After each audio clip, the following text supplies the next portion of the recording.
Ito nga pala si Tecno Camon 30 Premier 5G, ang latest smartphone ni Tecno at available na ito sa Philippines. Pwede nyo siya mabili sa mga Tecno physical stores at sa kanilang online official stores. At bago matapos ang video na to, ay sasabihin ko sa inyo kung magkano ang smartphone na to.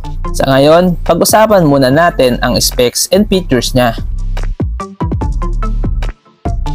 Meron siyang 6.77-inch 1.5K LTPO AMOLED display with 1264x2780 pixel resolution. May 120Hz refresh rate with 1400 nits peak of brightness at meron siyang Corning Gorilla Glass screen protection.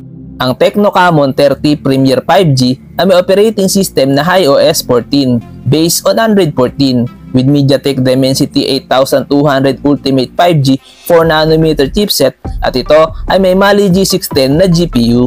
Ang smartphone na to ay may 12GB of RAM plus 12GB extended RAM with 512GB of internal storage at ito ay non-expandable. Sa usapang camera naman guys, ang Tecno Camon 30 Premier 5G ay may triple rear camera setup with 50MP Sony IMX890 main camera with OIS plus 50MP ultra-wide camera plus 50MP periscope telephoto camera with quad LED flash at kaya niya mag-record ng video up to 4K at 60fps at ito ay may 60x hybrid zoom.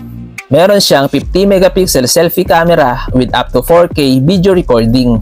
Pagdating naman sa battery, meron siyang 5000 mAh battery capacity with 70W Tecno Ultra Charge. Sa kanya naman security, meron itong under-display fingerprint scanner and face recognition at ito ay may stereo speakers with Dolby Atmos and high-res audio.